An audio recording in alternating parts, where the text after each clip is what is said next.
Welcome to this month's bonus episode of Rite Gud. For this edition of the book club, we're taking a look at Katherine Dunn's novel, Geek Love. Joining me is producer Matt Keeley and Thank you. Yes! Off to a good start. And librarian Eric Horwitz. Yo! Thank you both for coming on. We're all very excited to talk about this one, and I think the reason we decided on this is because, Eric, you were very disappointed with the cover. Yeah, so, on the cover of the issue I got, Severian is wearing, he's supposed to be wearing a Fuligen cloak, which is pure black, but instead, you could really tell with the new sun in the background. Wait, are we not doing Gene Wolfe? No. Oh, I read the wrong book. I'm sorry, we gotta go. Oh, yeah, leave. Yeah, I thought we were doing Book of the New Sun. All right, I'm out. Shortest episode. No, just joking. The joke didn't land. Go do another 10 push-ups. Okay, here we go. Yeah, Ray. So for the record, I did in fact force Eric to do some push-ups before we started recording. Ray and Matt bullied me into push-ups. Yeah. It's good, though. It's good. People are going to wonder, how did they do this over, the internet to do it? They just bullied me. They said, get rid of your Sonic the Hedgehog plushies off the floor. Yeah. And get on the floor and start doing... And I did it. We cyberbullied him successfully. It works. It worked, but now I'm feeling real pumped. I feel like that has to be... All of your guests have to do that. Yeah, I think I'm going to start making guests do this. It really sets the tone. Who wants to talk about Covergate? Covergate. Katherine Dunn. I mean, mostly we're annoyed because the cover that... The edition that I got from the library, the very common famous cover, edition, yeah. The famous edition just sucks and doesn't get across what it is. It's just an orange cover with the words Geek Love, and the font is kind of funny. So, for the longest time, I would see this book at the library or at a bookstore, or even people talking about it, right? And my eyes would look at the cover, and see Geek Love, and it's sort of orange, and it's got the blue, and it looks a little funny, and it looks like wires a little bit, and I think, this is a book about, Silicon Valley nerds, and it's going to be... my eyes would just completely glaze over. I'd go, I just don't care. This is classic judging a book by its cover, but it's true. I would just be completely disinterested. Later I find out it's like a freaky, magical, realist, grotesque, where there's a bunch of carnival freaks, their words, not mine, all having sex with each other. And I say, well, that sounds amazing.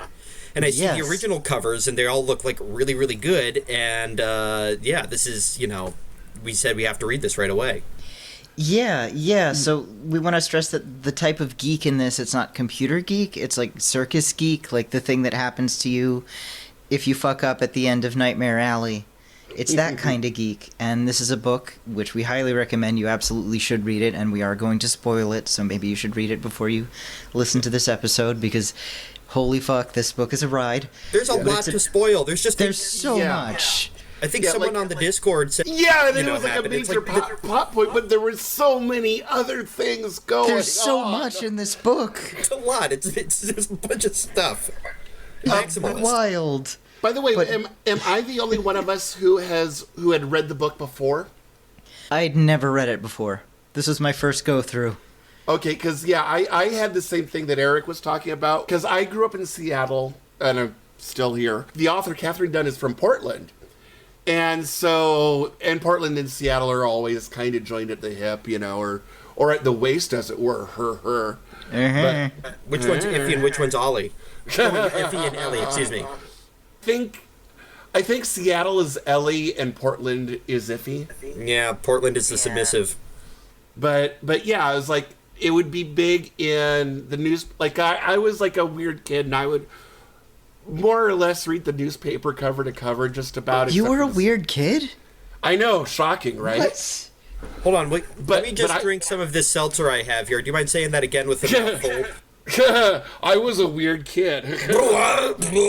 But I would read the book pages, even though I was a kid and they were all adult books that I probably wasn't really ready for.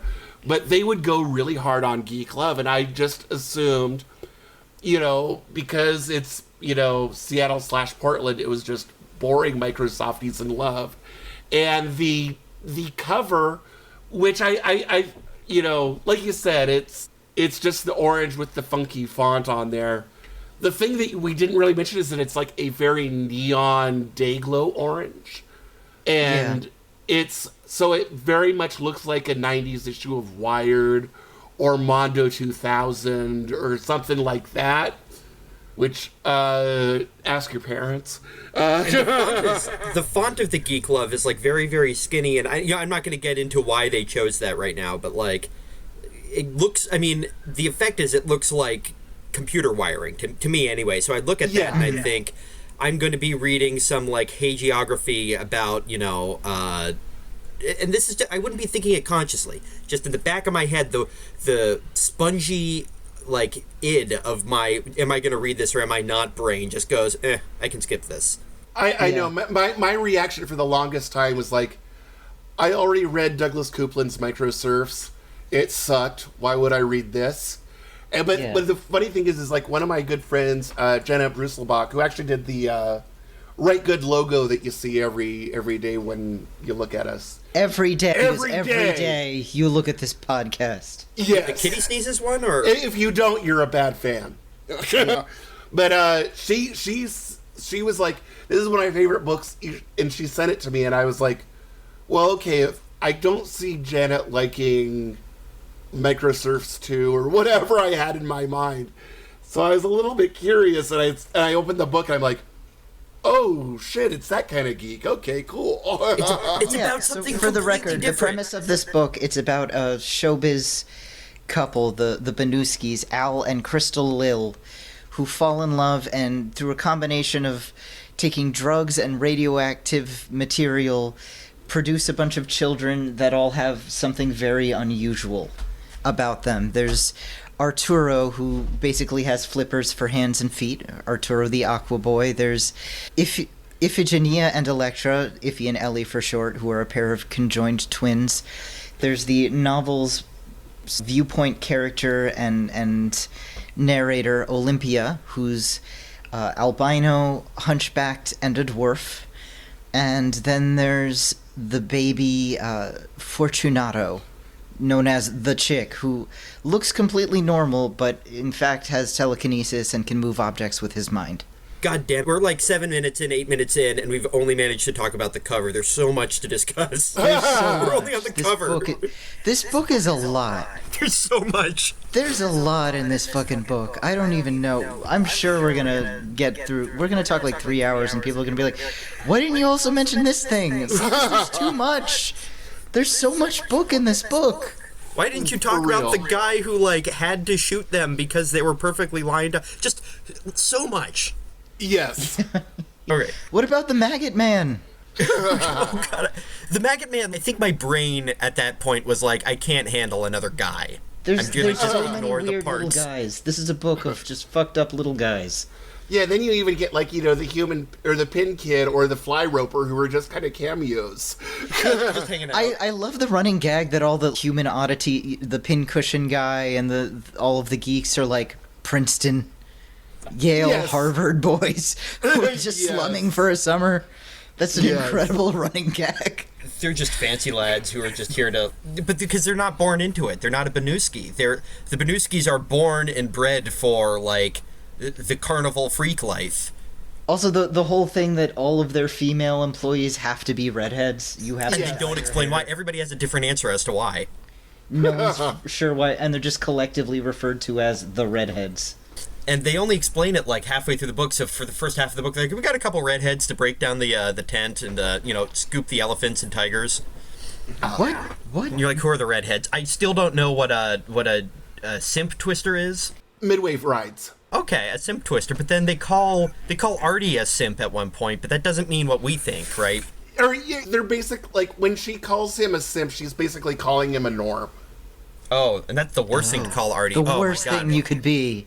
We're Yeah, spending yeah, because, like, the simps are the people who come to spend their money. One of the things I find interesting is they don't really mention, like, a blow-off, which is when, in a freak show, it's the thing where you pay extra to see, like, you might, I don't know, you have, like, a freak and you get to see their living quarters or something like that.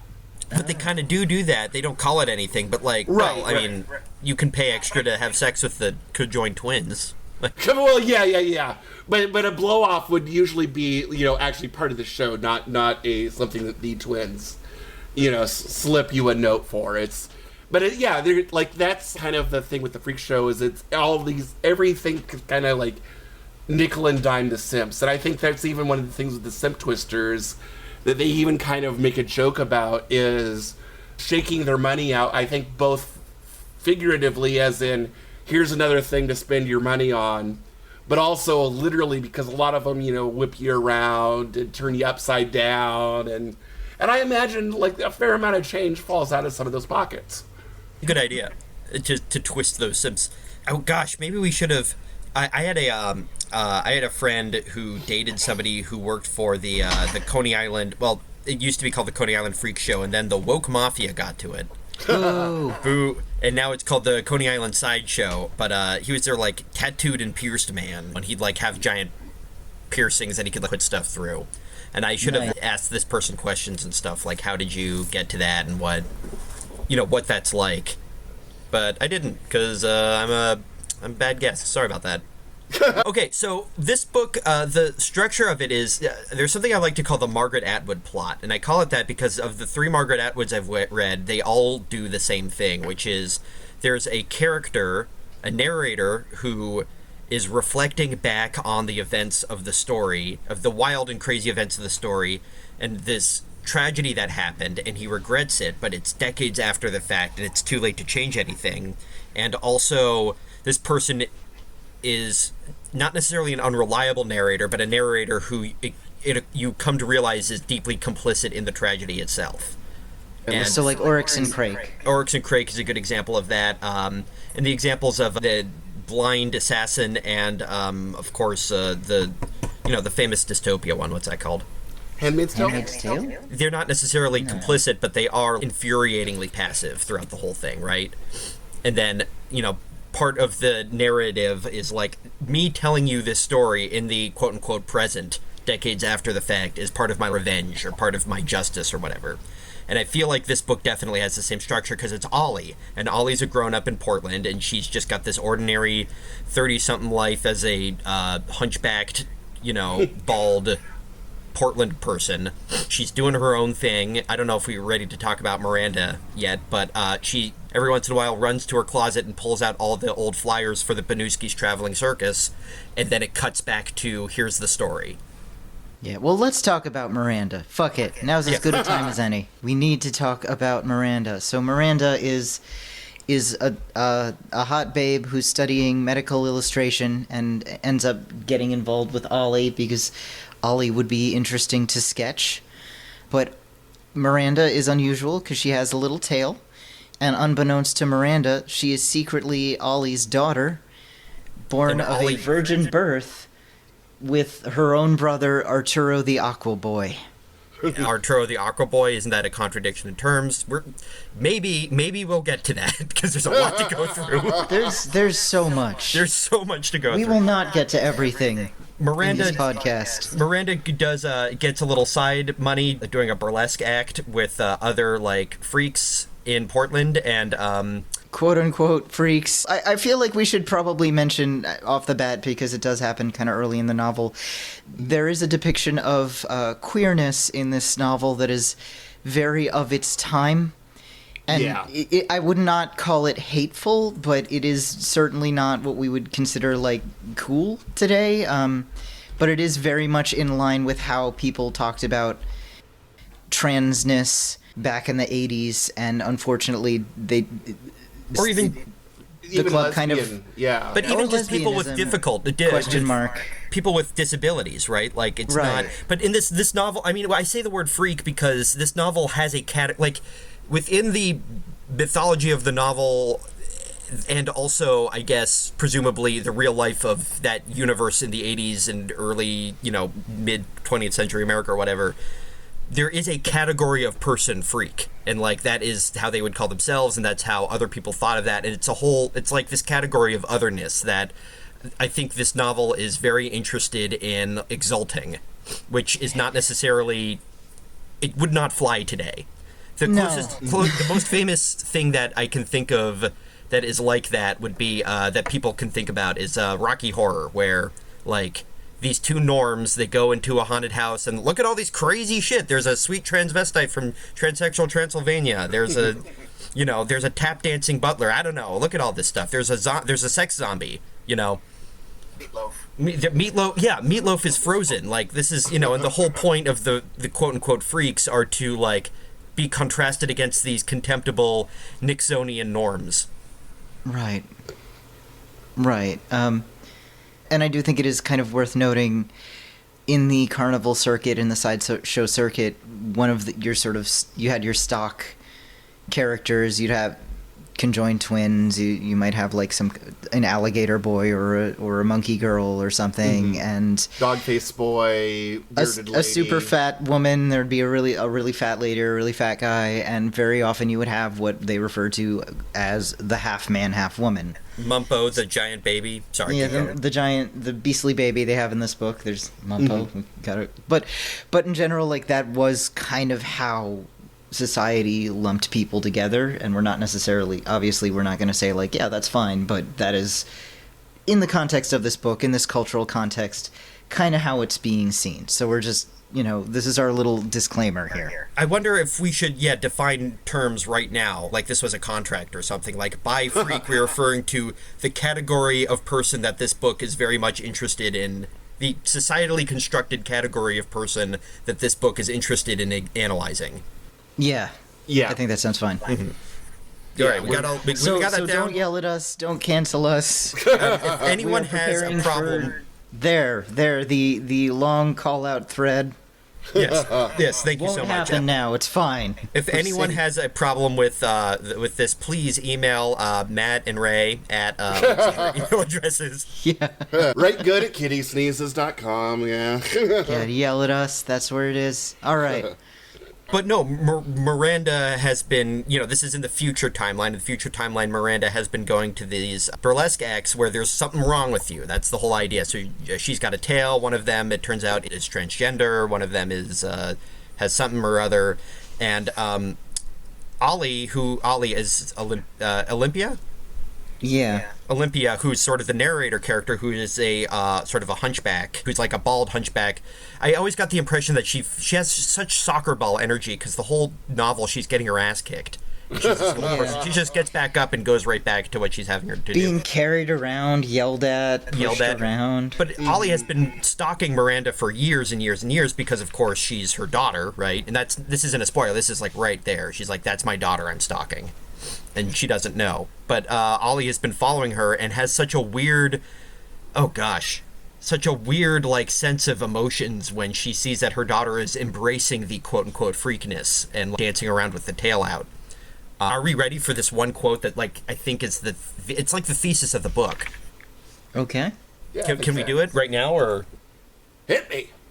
Wait a minute, I wrote this down because I was like, oh, this is what the point of the book is. So at one point, she follows his daughter into this burlesque act, and people in the audience see that this sort of... why does she wear dark glasses? Is she blind? Is there something wrong with her eyes? She's albino. She's albino, she's a hunchback, she's totally bald.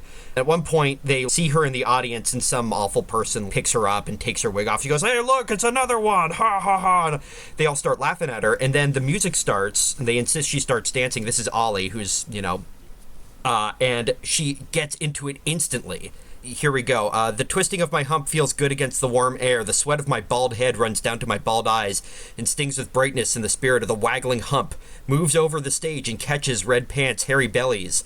And all while I stamp on my buttonless blouse, slide on the tangled elastic harness, open my near-blind eyes so wide they can see that there's true pink there, the raw albino eye in the lashless sockets, and it's so good. And then here's the line that I have highlighted. How proud I am, dancing in the air full of eyes rubbing at me uncovered, unable to look away because of what I am. Those poor hop-toads behind me are silent. I've conquered them. They thought to use and shame me, but I won out by nature, because a true freak cannot be made, a true freak is born. And she like, owns it. That's like, the whole point of that is like, you wanted to shame me, you can't shame me. I master you because of who I am. Yeah, because, I mean, the putting her on stage at first, this is like really early in the novel, and you just go, oh my god, this is awful, this is awful, this is awful, because you tend to identify with your protagonist, and you don't really know the lay of the land yet. And I mean, this would is a be woman awful. who's having her clothing torn off of her by a mob. Torn off of her and thrust up on stage against It's her not a will. good time. It's No. not a good time. But then she just out and goes like, you have no idea what I've been through. I have been like, I was a carny person. This is, you think Yeah. you people are, Fuck you, this is what I always wanted. yeah. It's something Yeah, that- I mean, in some ways, it's like she never really got to be the main person on the stage with her family. She was always overshadowed by her brothers and sisters. So for her, it's kind of like, hell yeah, finally. Arturo kept calling her a norm. Right. Which, what the fuck is with the Banuskis, where they have like a hunchbacked alopecia albino dwarf, and they're like, yeah, this is too normal. We can't do anything with you. Yeah, boring. Wait, we're still in the prologue though, right? Because Yeah. she still has to get sketched by Miranda. So Miranda invites her to her apartment, and she says, "I'm going to draw you," and there's a pretty. It's cool. It's such a cool scene where it's like, I'm going to draw this. I want to draw this naked hunchback dwarf albino. As you do. Yeah, as you do, and she talks about her own tale, and like, oh, there's a woman who wants to pay me to cut it off, and there's another line that I highlighted. We're too early for me to read out another line here, but like, No, just read it. Just read it, dude. Just read it? Okay. Just but read like, it. Am I getting way off topic? I'm sorry. That's okay. Okay. She's just, so as she's, like, the amount of, like, love and hatred and resentment and fierce passion as she hears about this young woman, this teenager talk about cutting off her tail, right? And Ollie is sitting there going, like, you have no idea what that tail represents. You have no idea the 300 pages of book that led up to that tail. And, like, you're just talking about, oh, yeah, maybe I'll cut it off, maybe I won't, whatever. And later she gets home, and she's throwing a tantrum in her little closet of a home, Ollie. And she's pacing and grinding my teeth, throwing my wig on the floor and stamping. Why does she make me so angry? My rage terrifies me. I'm a monster. I would rip her to shreds. I would swing her by her round pink heels and snap her long body until that bright, hairy head smashed against the walls.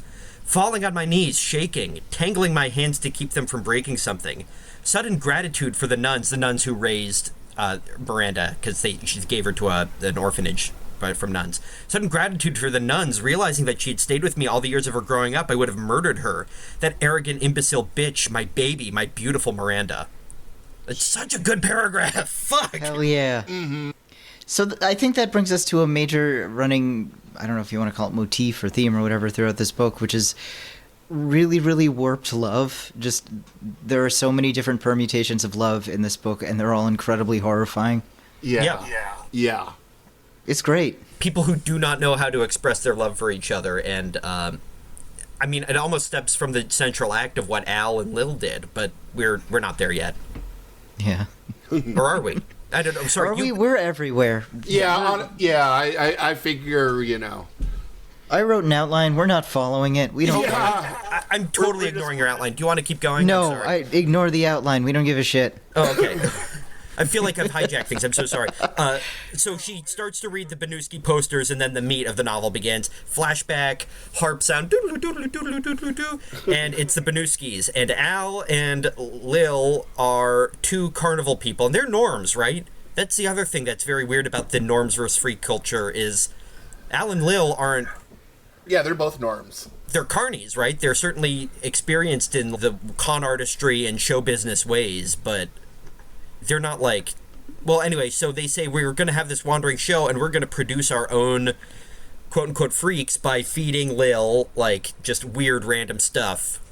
Like pills and arsenic and insecticides, radiation, anything to have her produce kids with deformations so that we can show them off. And do we want to talk about those? We already went through sort of the main cast, but... Yeah. I would like to talk a little bit about the names they're given, which is so interesting, because they have these very dramatic names. And Yeah, very old world kind of... Except for the baby named Mumpo. Yes. That's what I love, is it's like, you have, you know, Iphigenia and Electra and Fortunato and Olympia and Arturo and Mumpo.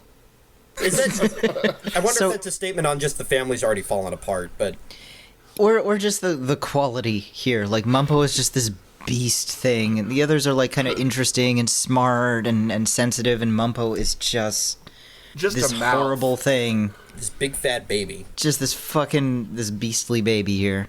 But the Iphigenia and Electra, these are names from the Oresteia, this series of Greek tragedies, and they were sisters. They were daughters of Agamemnon the king, and according to the story, Agamemnon sacrificed Iphigenia to the gods so that he could win the Trojan War.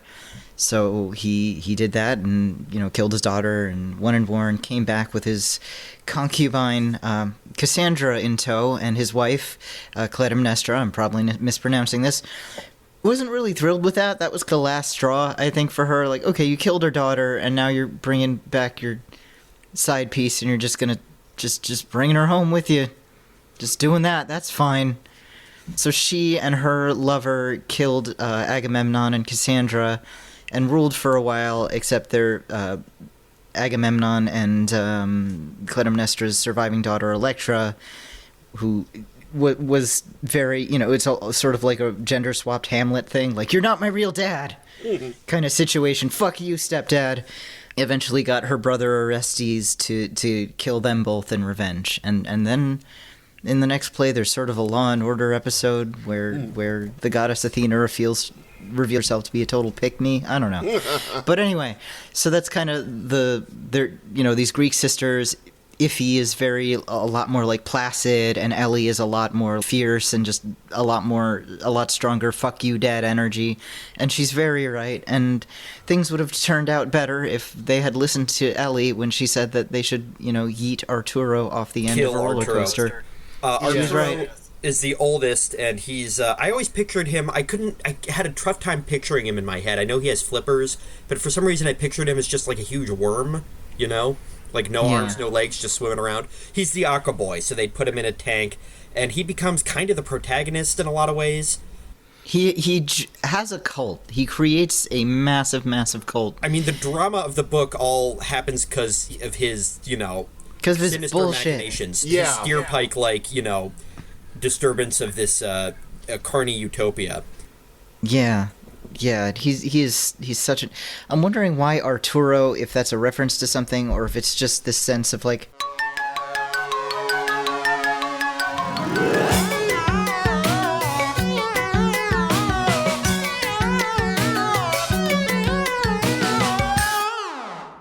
Yeah, let's just go back in. Okay, we're recording. We're back in it. So there was a little cat-related interruption. Harley decided to contribute to the podcast by jumping onto my computer and hitting the power button during a recording. So we're back. And we love that. I love it that Harley is. I was saying Harley's getting smarter, like not just meowing in the middle of it, but industrial sabotage. Yeah. Someone on the Hugo blob paid him to do that. They offered him treats if he just fucks up the podcast. The hell were we talking about? It's like over an hour into this, I think. And I don't know where I am now. I don't know my own name anymore. We were about to talk about the Fortunato's name, I think. Yes, Fortunato. I thought that his name was the Cask of Amontillado, this dude who just gets walled in and is just fucking left to die alone in the dark. Yeah. That's what I was guessing it was from.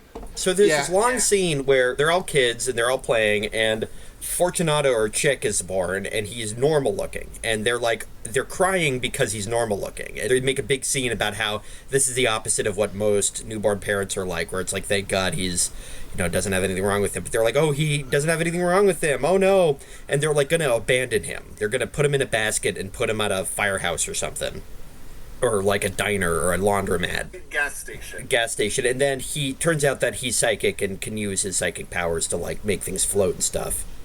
And what's so extraordinary is that Al can't think of anything big to do with that aside from like, oh, let's go gambling. Like, motherfucker. Yeah, they're enabling in their passivity. There's so much there to talk about, but they're the most just insanely awful parents. They're just awful parents, but we only get it secondhand. We only get like they're almost there as like a presence, but they're not active in the story at all. They set this whole thing up like these blind watchmakers, and then they just let it all happen because they're getting I don't know.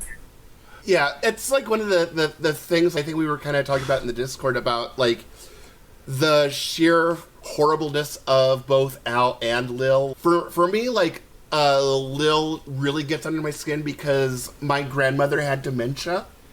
And I know it's, like, kind of a my problem deal, but, like, she was, like, very, very smart. Like, my grandmother, I mean, was very, very smart and did a lot of really cool things. But then as the dementia kicked in, she got more and more, like, Donna Reed, everything is okay-ish, and just maddening and so frustrating. And, like, there was a thing where she inadvertently killed my parents' dog by feeding him chocolate. She would just be like, oh, I'm feeding the dog, and she'd unwrap chocolates, and then my mom caught her, and she's like, what are you fucking doing, you know? Yeah. So Lil gets under my skin with that kind of stuff because I would get so frustrated with my grandma, even though I know it wasn't her fault. And I think, well, Lil near the end is not her fault. Lil in the beginning, totally. And I mean, Al is just a dipshit. Well, he's like a dumb carny, and he can only think of small time. The way, Trump becomes president, and we know he's a crook, but he doesn't do Blofeld level crook malevolence. He does things like, I'm gonna sell the China for, like, right. He doesn't have the creative mind in order to be Arturo levels of evil, which is kind of what we're getting at with Al and Lil, is very rapidly the Artie takes over because Al is such a dipshit. Artie's a master manipulator, but Al could be manipulated by, I think, like, he's such a small-time thinker. Exactly. Yeah. He all Artie has to do is, like, kind of make Al think it's his idea, even if it doesn't make sense. Like Artie, like, very rapidly, and it's kind of subtle how fast it is. But then it's like, oh no, this is Artie's show now. This isn't. Al and Lil are just on the side sulking. Yeah. Yeah, but Al, like, the last proactive thing he does in the novel is he takes Chick out to different, like, casinos and stuff, and says, like, use your psychic powers to freeze the slot, or to pickpocket people. That's it. Mm-hmm. Yeah, and it's to pickpocket people, not even to just freeze the roulette wheel or something. Yeah. Which would be a little subtler. Yeah, like, he eventually does that, but yeah, even then, it's like... But of course, it was Artie who put a stop to that, too. Artie's the one who made phone calls to, like, people to say, to, like, the casino, or who'd he call up? He hired some goons. One of the geeks. Oh, yeah. One of the old geeks. He hired some Harvard geeks. Yeah. Some good Cambridge. I love that is a that's good a bit. They were all. I only noticed that until you mentioned that right now. They were all It's like so fucking They were funny. all like Cambridge men. They're like, I went to Eton and now I bite the heads off chickens. It's such a good running gag. Just the idea of someone who's not really a freak slumming it for their gap year, basically. Like, you were the opposite of a society's outcast. You went to Yale Law. Yeah. What are you doing here? So Artie has this geek supremacist ideology. He develops it, and it's, or this, like, quote-unquote freak supremacism is kind of his whole thing, and it stems from, like, Al and Lil imparting these values on them, but it also stems from their own lived experiences, where it's like and it's the thesis of the book, really, which is like, we're not disfigured, it's the normies who are disfigured, we're special, and we're better than you are for ourselves, and, like, eventually everything in the book revolves around this, from Ollie's relationship to Miranda far in the future, to the point of Artie's cult is that, like, it is better to be like this than it is. And then there's even a line later on where some reporter is asking Ollie about, like, if you could get paid to be normal, would you? Which, of course, is going to wind up being a relevant plot point in the future with Miss Lick, who we haven't even gotten to. Jesus. God. But there's so much to talk about with Miss Lick. There's so much. I could talk about Miss Lick for a long time. I feel like I could fix Miss Lick. Ollie has a line that's like, it's no, because, like, all you normal people have to tell each other apart are your clothes. Like, it's awful. We're better than you are. I don't know. And it's such a mix as to how much of that is genuine and how much of that is cope and how much of that is, okay, if you actually do believe this, here's how far it can go. Right. It's where you're willing to mutilate people and kill people to make this happen. Is this disfiguring? But I think that the thing that catalyzes the sort of freak supremacist ideology. Like, I'm calling it that because that's kind of what it winds up being, right? Pretty much, Like, yeah. Not to be too X-Men about it, but there's a gunman. There's a pretty interesting chapter about this through the perspective of this deranged normal man who, like, just calmly decides to pull out his gun and shoot at the kids. Because they were all lined up. If he had done it right, it would have gone through all of them. It was Got such 'em a good all. line right there. It's people ask him, like, why did you do it? And he said, well, they were all lined up. Of course I did. Like, they were perfectly in a row. And I'm such a fuck up. I missed. How could my dad would kill me right now for missing? He missed too. He even missed when he shot himself. He's such a fuck up because He he went. really Yeah. sucks at this. But there's a scene where Artie is like, he's helpless. He's just flippers and writhing on the ground with blood. And there's a look on his eye of like, and Ollie sees the look in his eye, and I think that's when it catalyzes for him. Like, I'm gonna work at being a horrible dictator because I have to do that. I don't know. That's how I read it. Yeah. Artie's Yeah. helpless. He's a master manipulator and a horrible villain, but he's like he has no arms or legs. He has to be sponge bathed and wheeled around. He cannot even wash his own balls. There's long, loving scenes of ball washing. One of Ollie's beloved chores until the chick can, magic away his ball mold. The implication that chicks like magic, because that before these are all plausible deformations and so more. I want to be culturally sensitive here. How would I describe deformation? Conditions? I don't know. Their conditions are all within the realms of possibility, but chick's magic powers are like implied to be godlike, right? I mean, the things that he can wind up doing in this small-time ways in which the carnival utilizes it is a joke. Yeah. Even Yeah, Chick is a Artie's- heartbreaking character, man. Oh, God, yeah. But, I mean, even Artie's little cult is still kind of small-timing Chick. No, 100%. Like, it's using these powers that are like, oh my god, if he can do that, then imagine what else he can do. But the things he winds up doing is, well, we'll get to that. Yeah, he just ends up doing weird surgeries mostly and cleaning up someone's testicle mold and So everyone is too passive to stand up to Artie. There's a line that's Alan Lil are delusional. There's Chick is like inherently sweet and will always just do as he's told because he's a sweet little boy. and he has terrible low self-esteem. He just feels like I'm not good enough because I'm too normal. Well, and sorry to use this horrible word, but he is an empath. He can feel people's emotions, right? Oh Isn't that- yeah. Yeah. Like, so he just, from birth, he can't. And then the one good mothering thing that Lil keeps saying is like, he needs to have a normal childhood. He needs to play. And she's right. Yeah. He's fucked up in the head because everyone's using Chick for their own skeezy money-making schemes. And, Yeah. But yeah, when they acquiesce to Lil's obvious and only good demand that he plays, it's like it's all performative. He plays right outside her, loudly pushing tricks around, so he can go, I'm playing. Are you happy now? Instead of actually, playing. Yeah, Lil was very big on keeping up appearances of Yes. good family and good motherhood rather than actually doing much. The scene, like, I found Ollie's passivity through the book so infuriating, but when it gets to this moment where Lil, I think, is making like blackberry jam or something, and she's saying like, oh, we didn't get as much as we usually would, and part of the reason they didn't is because Ellie can't gather blackberries anymore because she's been lobotomized, and she's Yeah, we're gonna just get to sort of that. flopping around. And finally, after like all of this insanity, fucking Ollie says to her, like, Mom, why are you trying to act like everything's okay? Things are very much not okay. And Lil just smacks the shit out of her. And it's like, oh yeah, okay, I can. That's why Ollie's like that. That makes She's probably sense been to me doing now. that the whole time, right? She's probably been. I probably. I mean, that Ollie has had to sleep in a cupboard her entire life. Like, this is Yeah. normal. Under this. I'm the family soccer ball. Yeah. Yeah, everybody, there's like a hierarchy of like how much crowds you can draw, right? And Ollie's at the bottom because Ollie is, doesn't have any good stage presence, and She doesn't Artie, have the juice. She's got no riz. Artie is all riz, all juice, and a complete sociopath and empty on the inside, so he can draw amazing crowds, but he's also consciously aware that like he has no arms or legs and can be outstaged. So he tried to like smother shaking the cradle.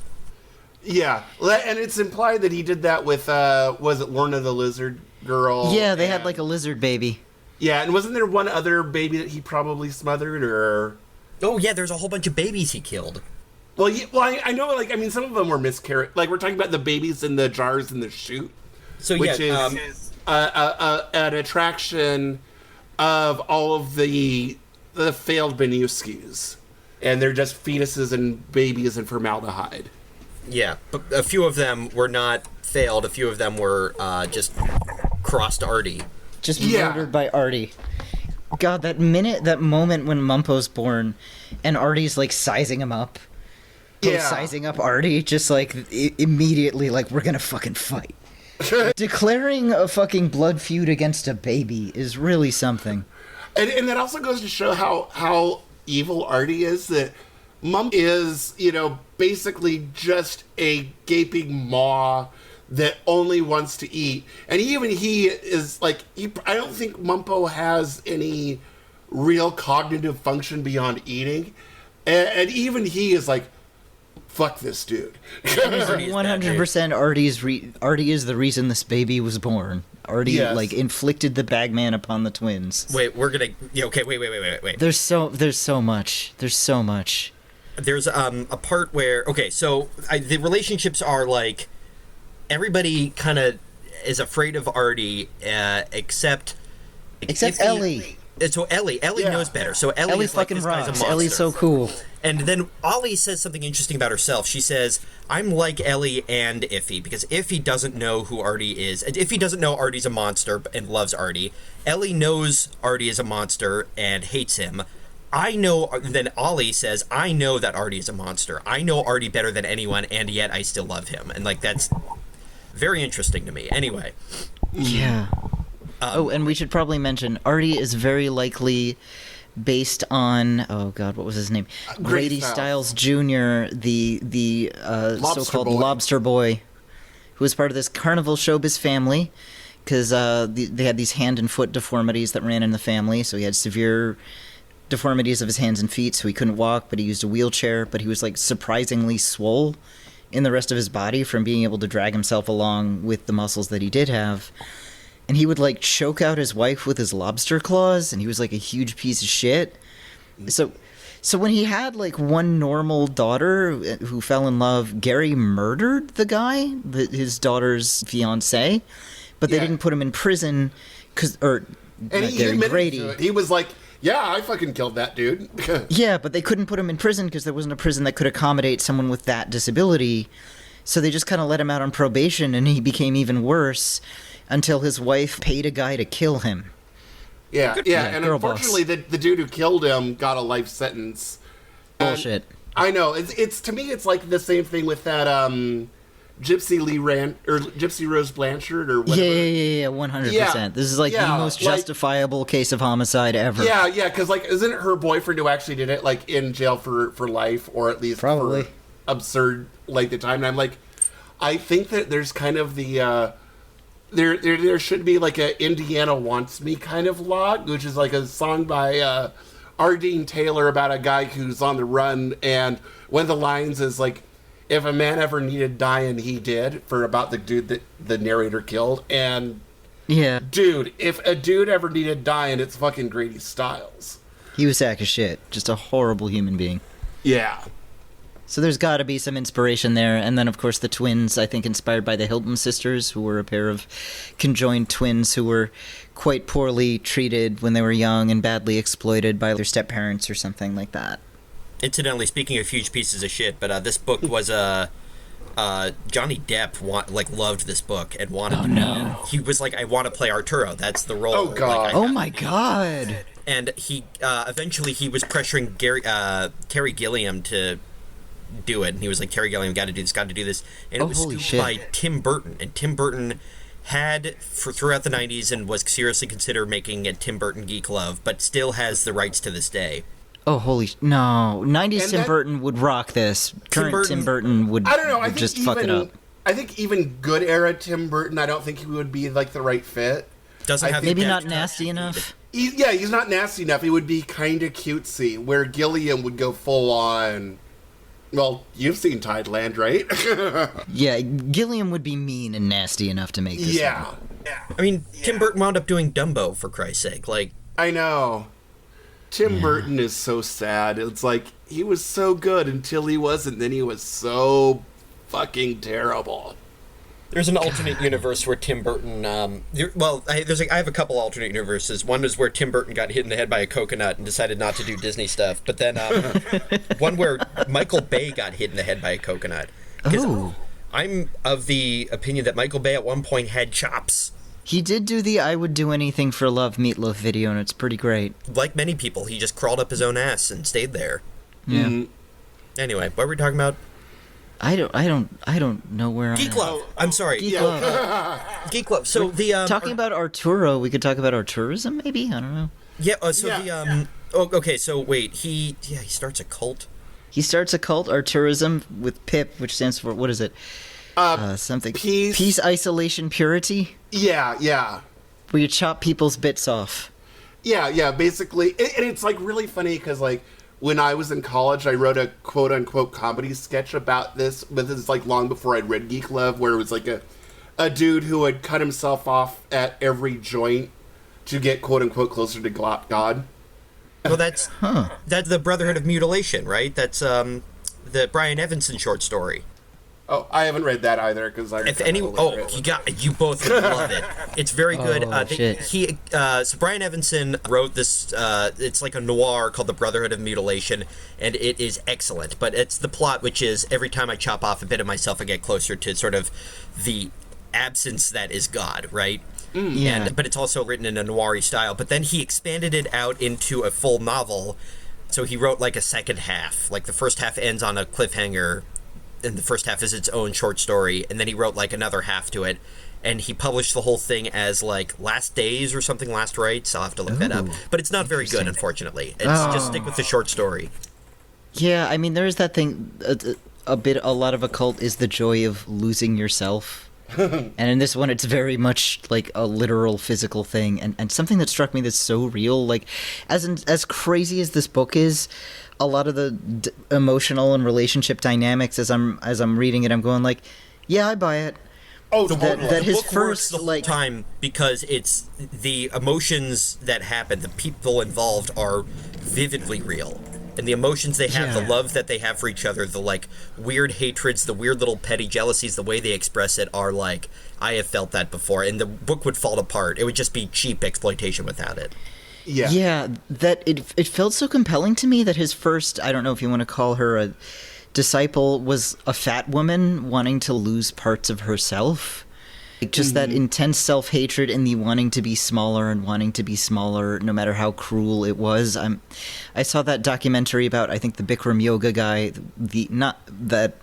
there were more than one yoga guy who turned out to be a huge predator, but this wildly popular yoga guru who turned out to be basically a serial rapist, and they're interviewing his former followers, and one of his former followers was a very insecure gay man who had started off being like over 300 pounds and had become very thin doing this yoga, and he's going like, I know he was cruel, I know he did terrible things, I know the guru basically bullied me, relentlessly psychologically terrorized me, but I'm thin now.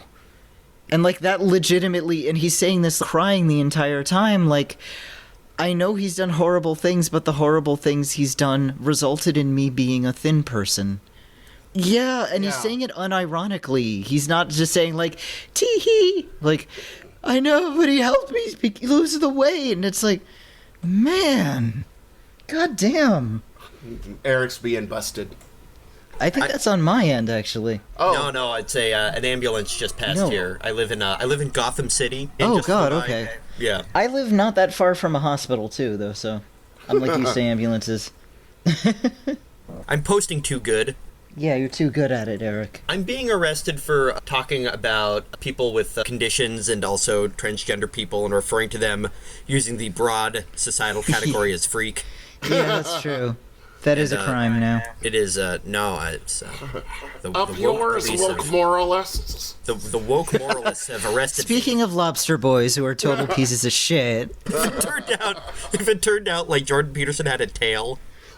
Like, I had a tail this whole time. Do you think if Jordan Peterson told his followers to cut off bits of themselves, they would? I feel like Joe Rogan could get his people to do it. You know, as I was saying to you before, as a grown man with ADHD, I know the Yeah, you're the most oppressed kind of person there is. Mm-hmm. I'm the most oppressed category of people, a male feminist. We male feminists are... You're the A on the LGBTQA flag, standing for ally, which is the ones who suffer the most. Thank you. It's about time. Oh, God. If anyone has a problem with the stuff we're saying, please email Kitty Sneezes. RIGEGUD@kittysneezes.com. Please bother Matt and Ray for the stuff I'm saying. Oh, God. So, I think we're just exhausted with how much this book is. Wait, okay, There's so much book. We've been doing this for like at least an hour with one cat interruption. Arturo started a cult. Arturo starts a cult. Oh, I was going to talk about the Russian cult that existed in real life, the castration cult in Russia. Oh, hell yeah. Because that's a real thing. So the Brotherhood of Mutilation by Ryan Evanson was based off of a real thing, and I guess this stuff too, which is this actual existing cult in Russia at the turn of the 20th century, where people would castrate themselves. What were they called? I'm going to look this up. Wait a minute. Russian. The Skoptsy. Skoptsy. Ooh. A spiritual Christianity movement, kind of like their own evangelical movement. And they would chop off bits of themselves, and the big thing was they would chop off, like, Skoptsy were just these eunuchs who would go around Russian cities and be like, yeah, I did this because I'm getting closer to God by chopping my dick off, chopping my hands off, you know. Yeah, like you do. Yeah. And there's I think a passage, and huge Eric L., I apologize, but I did not write down the passage where they describe what it is that they're getting out of this. But you kind of brought it into it, because it is meaningful that the first woman who goes up, his first disciple is like a big woman, right? And he says to her some pretty good advice, which is like, that is who you are, right? Like, exult in it. It's a shame that it led to then also join the arty cult, where you try to make yourself more like me and chop your limbs off, but yeah, you start off with your toes, I think. Oh, so he has this weird doctor. He managed to what's up with this? Yeah, Dr. Phyllis. Yeah, Doc P is Holy shit, Doc P. What a creep. What a great character. Fuck. I know. It's like she's one of the few people I think deserves what she gets in this novel. There's these rare creepy moments where they're like, yeah, it turns out she faked her whole background. We actually don't know what her real name is, but she's a great surgeon. Yes, that she was doing surgery on herself just for shits and giggles. Or that's what surprises me, is that we don't find her real background. We don't ever find that out, and that we don't ever find out what's up with the Arturan rest homes. I really for sure thought that there was going to be a big revelation, they're making you into dog food. Yeah, so once you have reached enlightenment and, chopped off everything that there is to chop off, and you're just like the torso from Monty Python, right? They also get rid of their eyes and stuff, or is that... I think eyes and stuff is kept, but I know that there was a thing about chopping off, breasts and genitals, and then, of course, the schism over whether or not the final step is lobotomization. Oh, yeah, there was a huge question there. But they wind up going to the Arturan rest homes, and... I can't believe that they were spending, cheap-ass Carney Artie was paying a lot for a nice rest home. These places were making them into dog food. Oh, yeah. They've gotta be. Even on rereading the book, I was like, oh, yeah, this is going to turn out where they're, feeding them to Horst's cats or whatever. And then it never comes, and it's just sort of... Although there is the thing at the end when, once everything blows up, Horst, in terms of winding down the businesses, closes the rest homes and files for bankruptcy. So they are still kind of fucked. Yeah. And they're just torsos now. And who may or may not be lobotomized. Horst is the big cat owner. Is there any complexity to Horst at all, or is he just a nice guy who loves big cats? I tend to think that, Yeah, he's just a big carny. I pictured him, he has the handlebar mustache and the, stripes. Yeah, I don't see Horst as a particularly deep character. Yeah, there's nothing to say about Horst. Thank God there's somebody in this book who doesn't have, like, an hour's worth of stuff to talk about. Yeah, we're not going to cover everybody. That's impossible. We're not. The cats won't allow it. There's the reporter guy who, you know... Yeah, Yes, Norval God. Sanderson. I like him. Such an interesting character that he's, like, interrogating this but going along with it, too. There's, Yeah. and, like, Artie knows that he's, like, he's lying to him, but he keeps him around anyway because Artie wants someone to talk to. Sorry, that was a cat. Oh, are you just, like, fending off the cat? You've got, like, a badminton He racket? keeps, like, heading toward the computer to probably step on the power button again. Did you rub catnip all over the cords of your computer? I did not. He's just an asshole. Just, he He's knows just that's what an you don't asshole. want, and he's gonna do it. He knows. He knows how to get my attention. Yeah, he knows that Ray freaks out when he hits that button, so... It's so funny. Dr. Phyllis, yeah, so that's another person who... so she's doing these surgeries on people. She's his, like, creature somehow. What does he have over? Is she just getting a lot of money out of it? I don't know. I don't know. I think it's, like, just another... You know, well, I think initially it's another, like, fuck you to Al, because Al considers himself the citizen doctor of the freak show, or the carnival, but... Oh, yeah, he makes his own tonics, and he can, like, diagnose venereal diseases and stuff. I love that old-timey thing. That's so Yeah. I love the set. There is a definite sense of, like... I mean, Al and Lil are pieces of shit, but there's a sense of, like, they are real, true-to-the-bone, old-timey carnies, right? They 100%. distrust the outside, they wander around, you know. Yeah, like Lil's whole thing originally was that she was beautiful, but she was also a geek, and would bite the heads off chickens. Right, and, like, beautiful people aren't supposed to be geeks, but... Right. And she came from, like, a good family or something, too, right? Yeah, she was like an upper-class Bostonian. She was another Harvard geek. They're all Harvard geeks. Yeah. Or wait, she's a girl, so maybe Sarah Lawrence. Sarah Lawrence, or Amherst, or... Vassar. Maybe that's where they got all of them from. It's just, these are like, all Lil's fucking extended family or, like, classmates' sons, you know? They're like, hey, I can get your kid an internship at my, you know, and it's, he's geeking. Yeah. Hey, you want a gap year that you're definitely not going to forget? These blue-blooded Connecticut, like, New England patriarchs and their kids are geeking. George W. Bush was there geeking. Yeah. I Yeah. bet he'd be pretty good at it. Yeah. He would be great. He would be a great circus guy. He had a lot of charisma. Not Jeb, though. Jeb could not. No. He did Jeb not would have the juice. ask people to clap for him. Yeah, it'd be upsetting. Okay, so he gets Dr. Phyllis to chop off people's limbs for this cult, and then they give the limbs to different carnival members in order to pickle or to use for their dung fly act. There's so many carnies with, you know...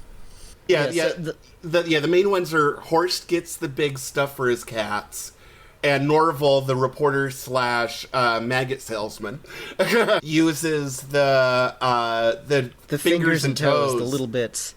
The cats would choke on him. Yeah, and maggots don't need that much, but this is one of those things I don't know if I quite have an answer to, but every so often Norval will try to steal a thigh. And it's like I don't quite get what he's doing with the thighs, and I'm not sure if we're supposed to know why he wants the thighs occasionally, but because it seems like it'd be way too much meat for even a shitload of maggots, you know? Maybe, you know, if I get Artie's attention, Ollie in particular is like, you know, Artie lets me sponge bathe him, you know, but then, like, people want little bits, like, I can have, you know, if I have the thigh bone, then that means I'm better.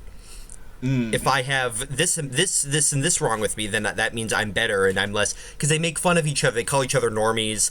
They call each other, like, basic. There's this whole thing where Artie tells Chick to, like, make him stuff not with his hands, but with his powers, because if he does anything with his hands... Well, that's also to... Chick becomes a vegetarian because he we haven't talked about Chick's powers, Jesus. So God. Chick... Yeah, Chick feels the things he's doing. So Chick, like, feels the meat and feels the death because he's God. He's like Jesus, you know? Yeah, it kind of reminds me of the comic series Chew, about the dude who can eat anything and see its entire lifeline, so he basically only eats beets because those are the only things that don't trigger that for him. Because if he eats like a steak, he sees the cow living and getting slaughtered and da-da-da. And I guess even with like plants, it'll be, he'll see the factory farming, but also like, I don't know, if someone gets killed in the field, then the carrot will see it, or whatever. But same deal. At one point, Ollie asks Chick, like, hey, how do your powers work? And he said, like, this was really cool. Like, I'm normally anti-world building, but this is just enough, just a taste to make you go, this actually asks more questions than it answers, which is, he says, well, you know how, like, when water flows, you can, like, make a canal, or you can redirect it, or you can, like, dam one part up. Like, everything wants to move. Everything wants to move anywhere, so I just change the environment around so that moves in that direction, the way it wants to. And you go, oh, that makes sense. What? Oh, it's great that they just Yeah. give you a little bit of it and don't do that much. It makes sense because you can't explain that. It's not real. The matter and He's a entropy child. of it. How would he explain this?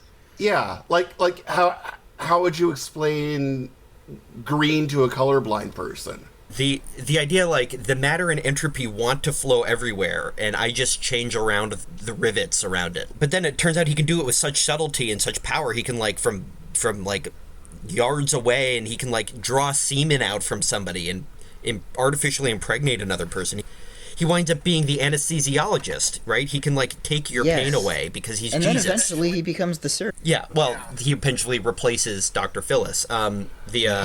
A schism where the lobotomy schism, like, already just has Doc P completely chopped up and lobotomized and shipped off to one of the quote-unquote homes. So, wait, what winds up happening? It happens when Ellie and Iffy, because they're resentful of Artie, or they want more money, or they just want some independence, but Ellie winds up prostituting sex working. You know what I'm saying? I'm sorry. I'm sticking my foot in it, really. But she winds up, like, selling their shared body to Norms to fuck them. And Iffy doesn't want to do it, and Ellie does want to do it, but Ellie's more dominant, so Iffy just goes along with it.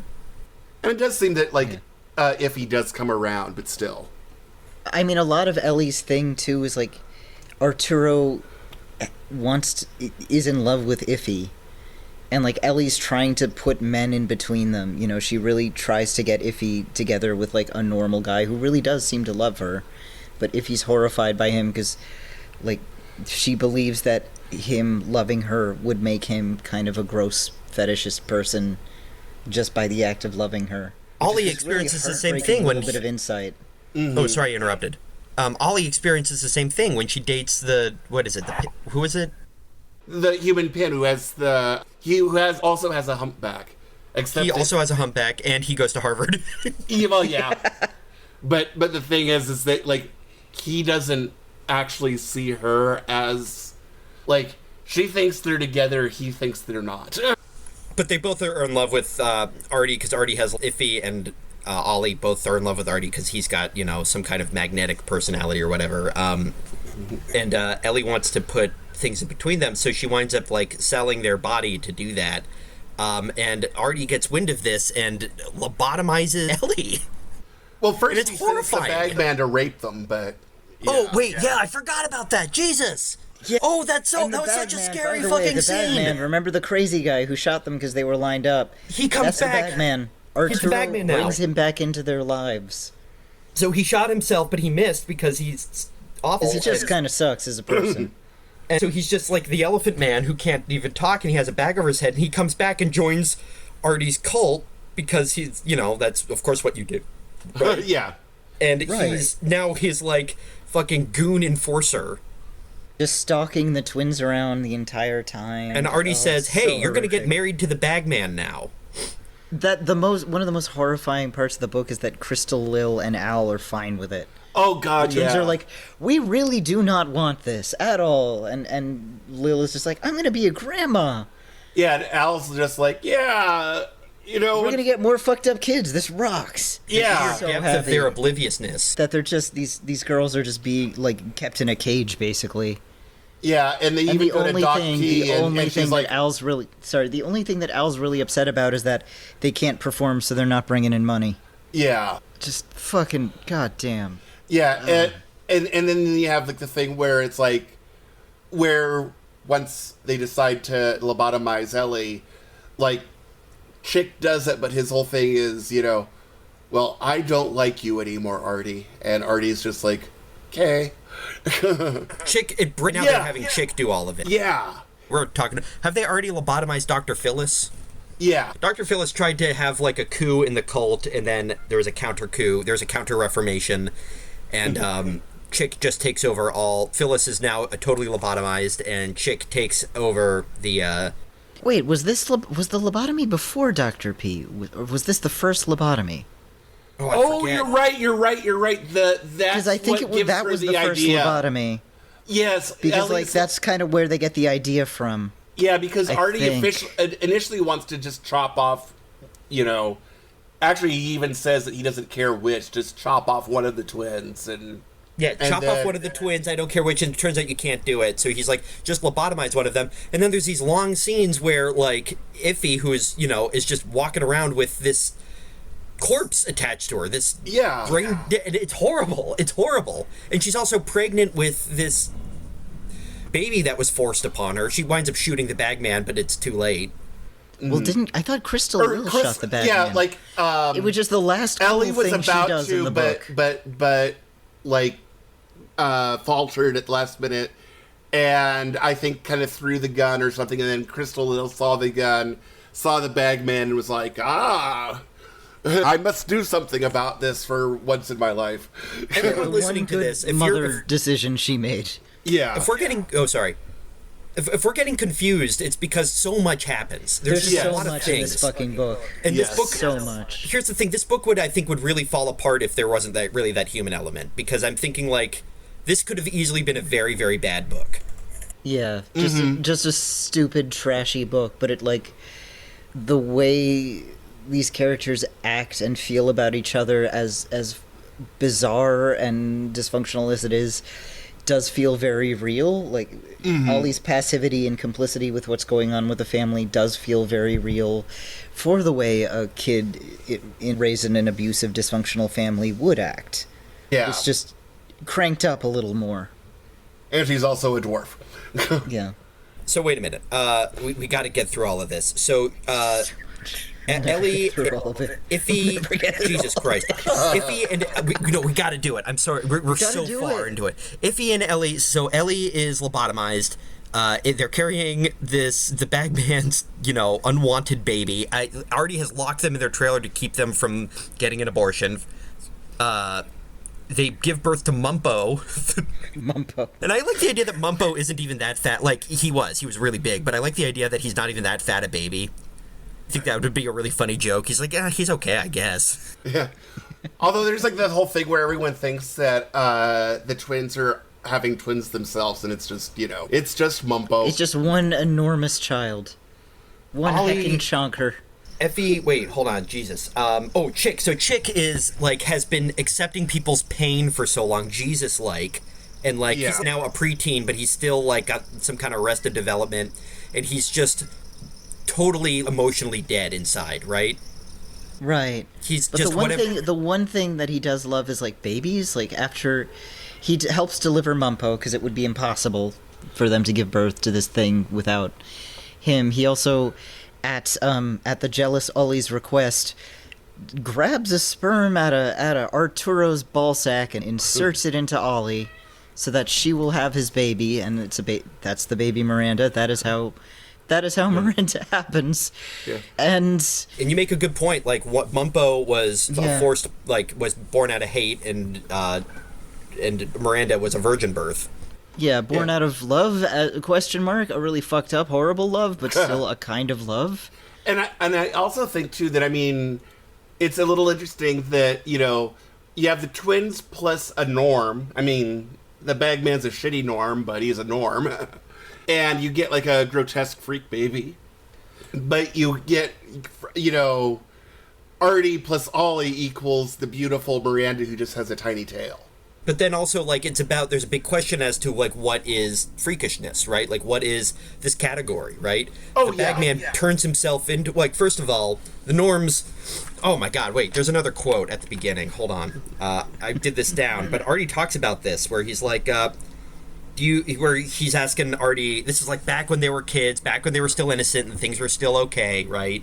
They're just kids playing, and Artie's reading scary stories, and Ollie asks him if he gets scared, and he says, these books were written by norms to scare norms, and do you know what the monsters and demons and rancid spirits are? It's us, that's what. It's you and me. We are the things that come to the norms at nightmares. The thing that lurks in the bell tower and bites the throats out the choir boys, that's you, Ollie.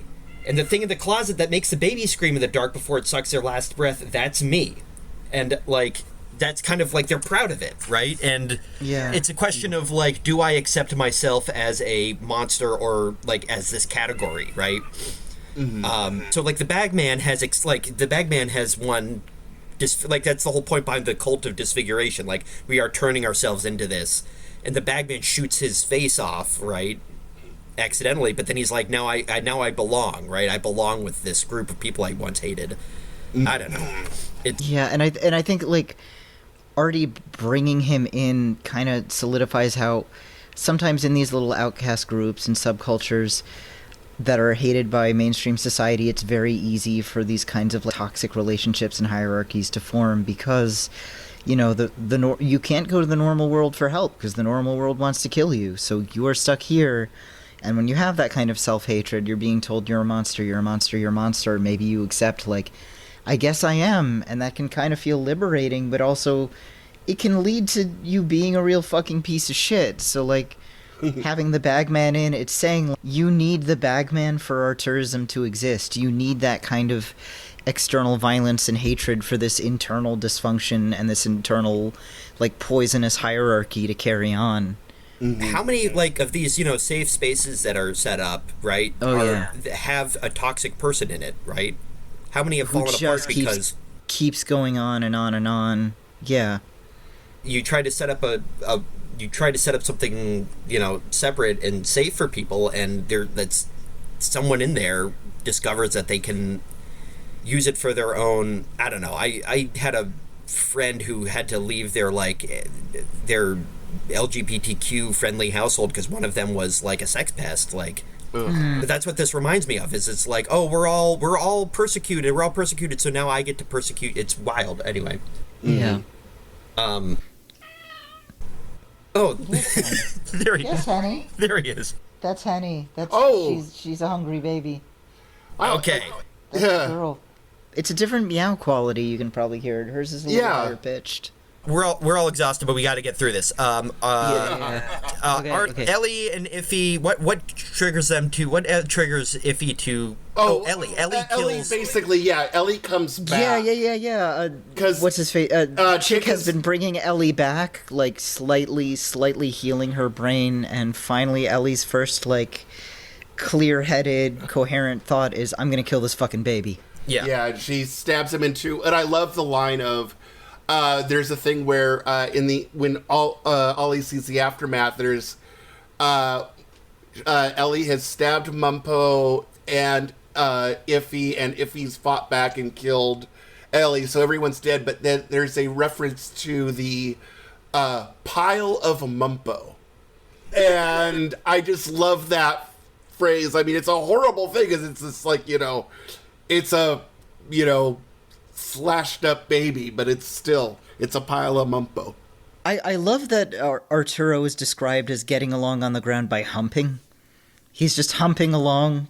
That is the verb used to describe the way he moves without his wheelchair, which, yeah, I mean, what else is it gonna be? He's a torso. He can't really walk. It's good, it's grotesque, and even if it wasn't intended, like, it probably wasn't intended to be sexual at all, but, like, it has that connotation, so it feels like he's this, like, horny maggot just humping the earth, just walking around.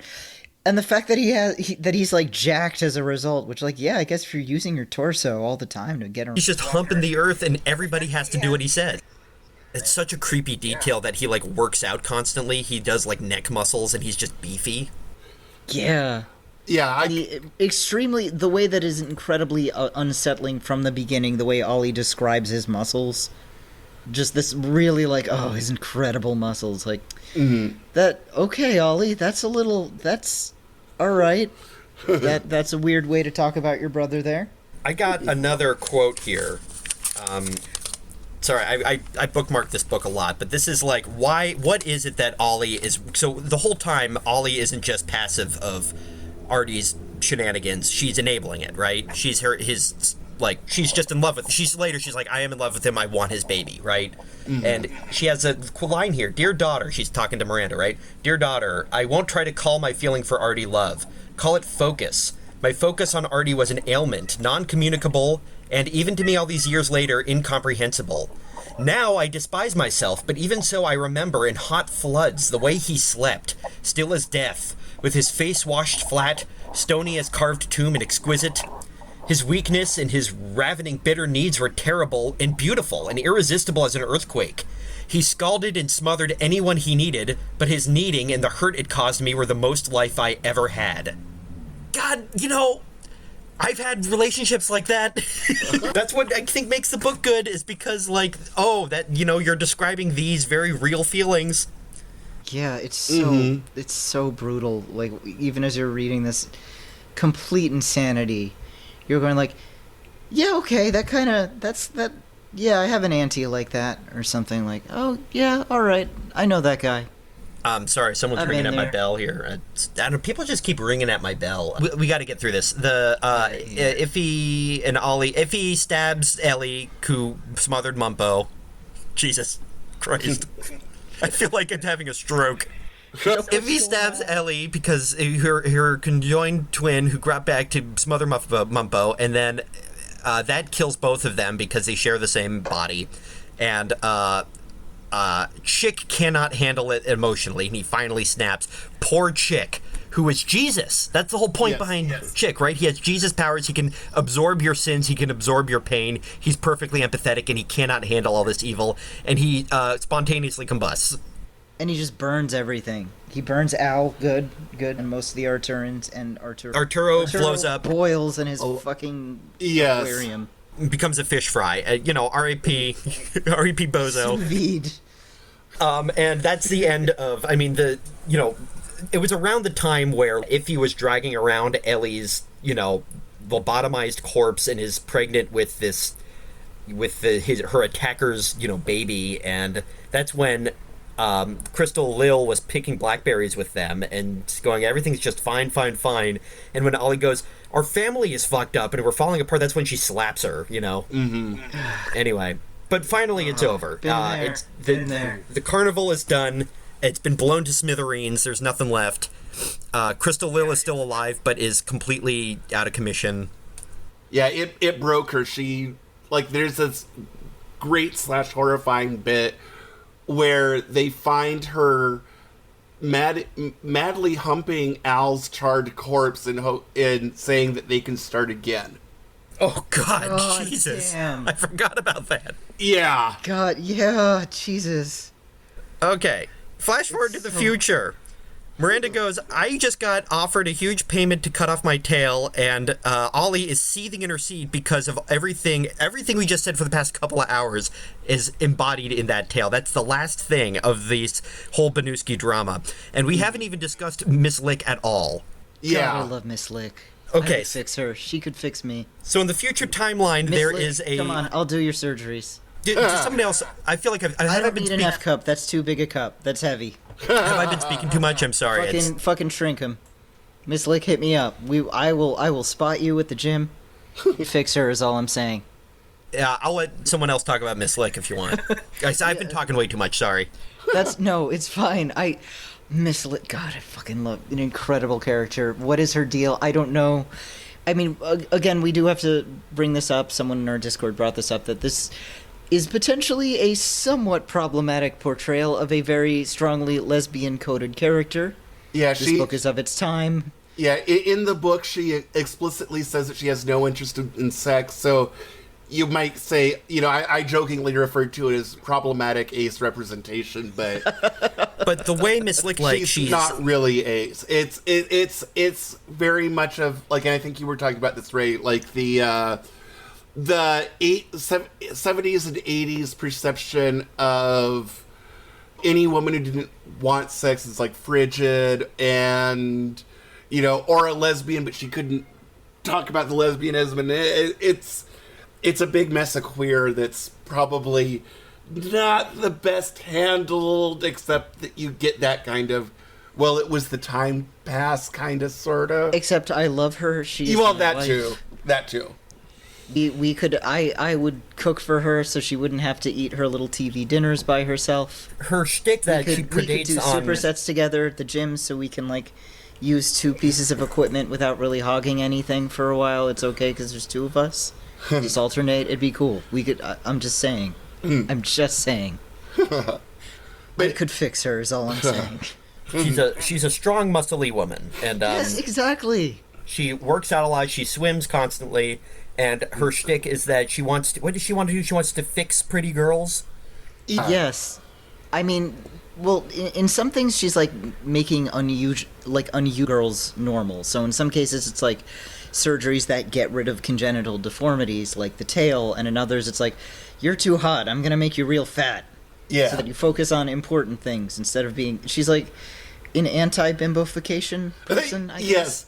Yes, she is turning into the sweater girl reading a book. It's very much coded as like she gets off. I don't know if I read this wrong, but it's coded like I get off on this, and I'm like targeting pretty young women to.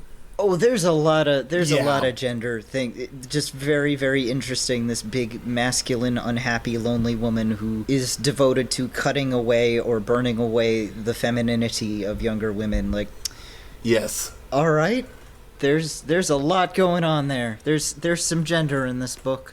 This whole Yes. thing smacks of gender. Jesus, I have to organize my brain. Yeah, she'll like. I think her first one is the pretty girl that she surgically acids her face. Right? Is that the first one? I think. Or something like that. I know there's a lot of like, there's cutting tits off. Yeah, the cutting tits a off bit is of a that. big thing, and the like disfigurement. There's the women that she fucks with the thyroids of, so they get really, really fat. Except that one of them is a former athlete, because I guess she didn't really think about tailoring her disfigurements, I guess. And Sorry, Henny does want supper. I have to wait. I'm sorry, princess. Oh, she's the heiress to a tray dinner, like a TV tray dinner family or fortune. something. So Yeah. she pays these And that's women in all order to she go through eats, with it. which is incredible. yeah, ugh. Her sodium's too high. She should know better. Ray, did you thought that there was something to it that she has like a TV tray dinner? Like, is that? I metaphor was for wondering if it's the symbolism of conformity and uniformity, because TV dinners, it's this uniformity of food, and everything's in their little separate slots in the tray, and she always has also the same that it's a thing very every night. lonely thing. Sorry? Oh, she also has the same one every night too. Right. And also that it's like the thing, it is shorthand for sad, lonely person food, too. Like eating a TV dinner by yourself on a tray while watching television is a sign that your life's not going great. Except that she's watching surgery. So she's going to pay Miranda $1 million to chop off her tail. Ollie says, "I am going to give my life to keep this from happening."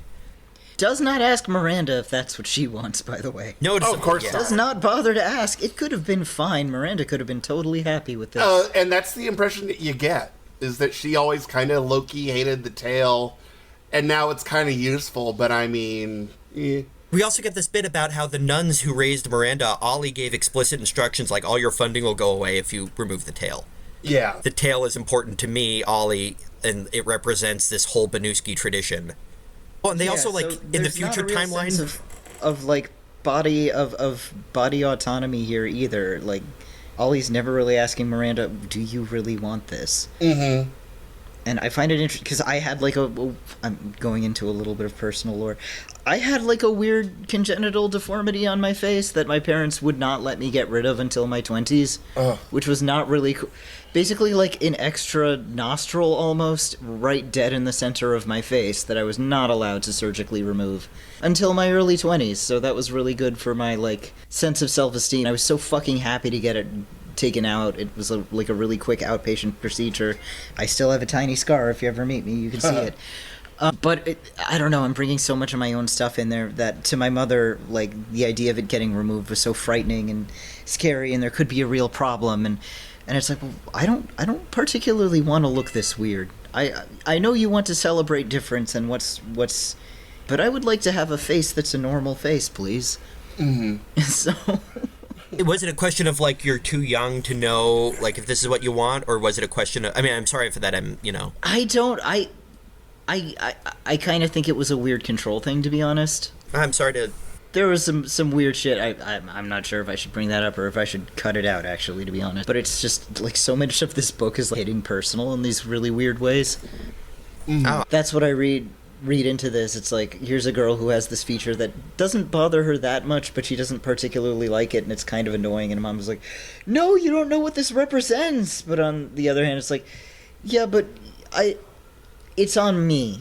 And I don't really want it on me, and you're making it about this weird principle thing where this is a physical reality that I have to deal with, and I don't particularly enjoy it.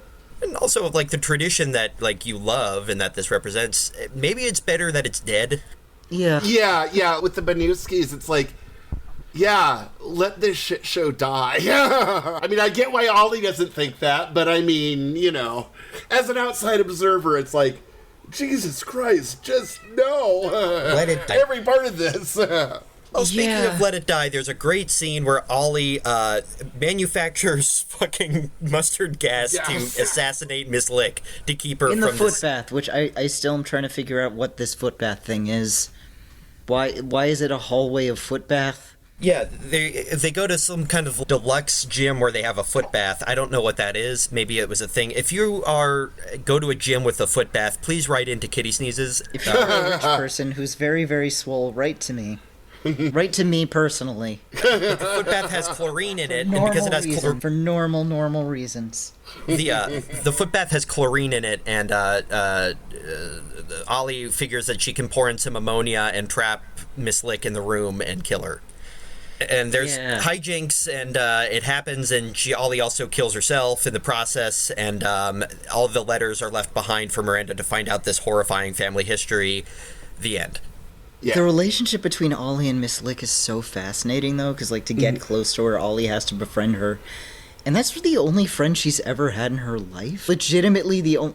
And, like, Ollie's really her only friend. She's this profoundly lonely, unhappy woman, and there are these moments where they're together where, like, yeah, Miss Lick is this huge, domineering person, but at the same time, she's cradling Ollie and, like, teaching her how to swim.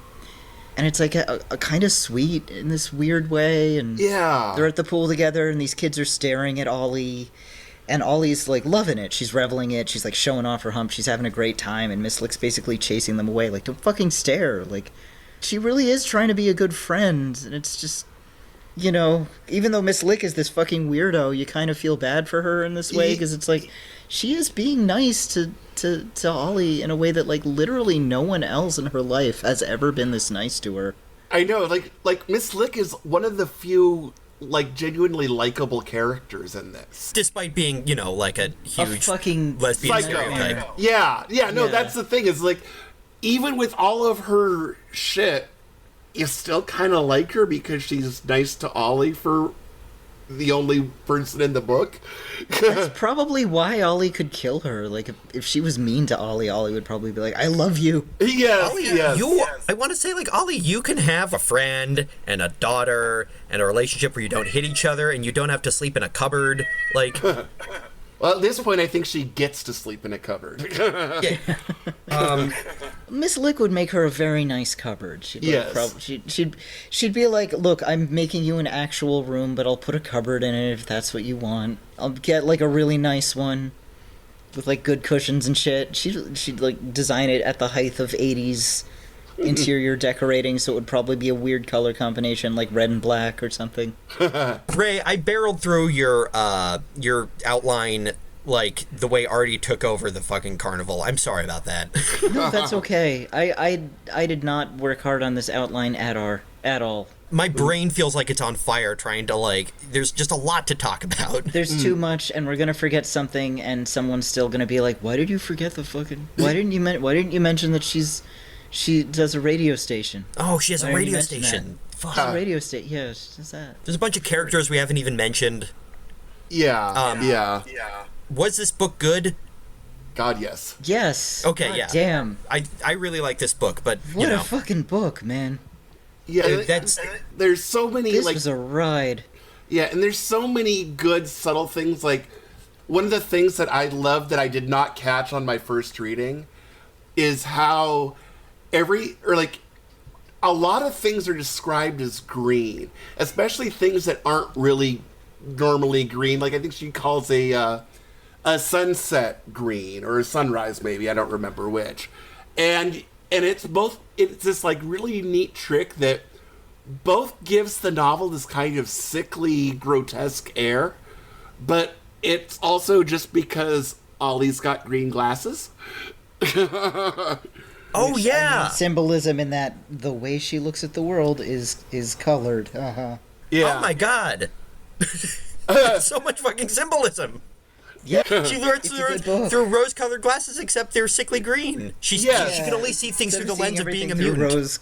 It's seeing everything through like the weird green filter that says that something is slightly wrong and unreal. She sees the world. I guess it looks like the parts at the beginning of the Matrix when Neo is still in the Matrix. Yeah. Everything is in a fisheye lens for her. Yeah. Or maybe that's Artie with the fisheye lens. Oh gosh. Yeah. One thing I kind of want to talk about too a little bit, and I is that there was this weird sort of, I don't know, seeming like freak show interest around this time. Like, Geek Love came out in '89, I think, which is about the same. I think the Residents did an album called Freak Show, which is about the denizens of a freak show that was actually based on the memories of the residents as children going to actual freak shows. And that came out about the same time. And one of the things that I think you kind of get a little bit in the novel, but not really, that the residents really hit on in one of the supplemental things to the album, is that people talk about how it's good that we don't have freak shows anymore because it's kind of fucked up to stare at people with problems and conditions and stuff like that and, gawk at them. But as the residents said, the only difference is now the freaks still get stared at. They just don't get paid for it. Right, because like I was saying about the Coney Island sideshow, like it's not that anymore. Right. But yeah, and we just have TLC now. Yeah. Now we still have those to some extent, like the Jim Rose sideshow, which I just found out that he's also from Seattle or from the Pacific Northwest, and he even cited Geek Love as like his inspiration. But like pretty much all of his sideshow, and I think the same thing for the Coney Island one, is that they're almost all geek acts, except for like there's Jim Rose has a couple of like tattooed men. Like they're all geek acts. They're all the human wood block where they, hammer nails in the nose, or other things that basically anyone can do. They just don't because it's fucked up. And I mean, I don't want to like dismiss it all like, oh, well, there's no skill involved, because there is a lot of skill.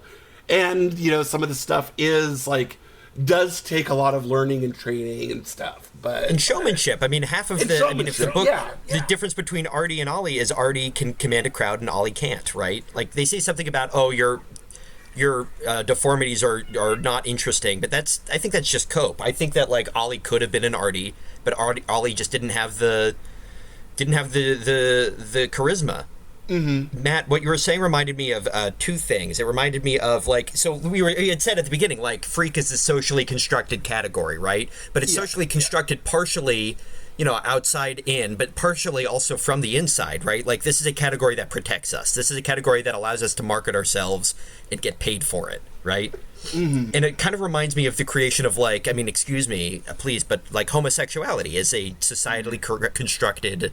LGBTQ is a societally constructed category, and it's like a process of othering, but then if we claim this category and become a group of people, then that protects us somewhat. And the question is like, if we assimilate too much, there's even questions around there, and it's a big questions of like we were saying about the Coney Island or the other freak shows, but like, what is lost in the process of our assimilation? Right? We still have these problems, but now we just don't get paid for it. Yeah. And something very similar is true of sex work. I feel like there's a lot of sex workers are like, look, I mean, this is bad, but at least we're in charge of the money, or we're in charge of our own businesses. Whereas when these do-gooders try to shut it down, now we're both the fallen women and we don't have our business. Yeah, that's how you get pimps.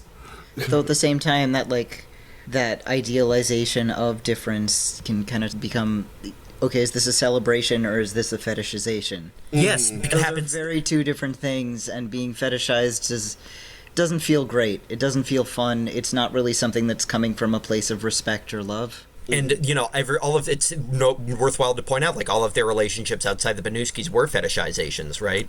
Mm-hmm. Until Miss Lick. Oh my God. Yeah. Until Miss Lick, that was her only real friend. Yeah. And also, within these idealized, this is a safe space world, there are predators, like Artie. Like, no, you are not safe. Artie, is just as bad, if not worse. Yeah.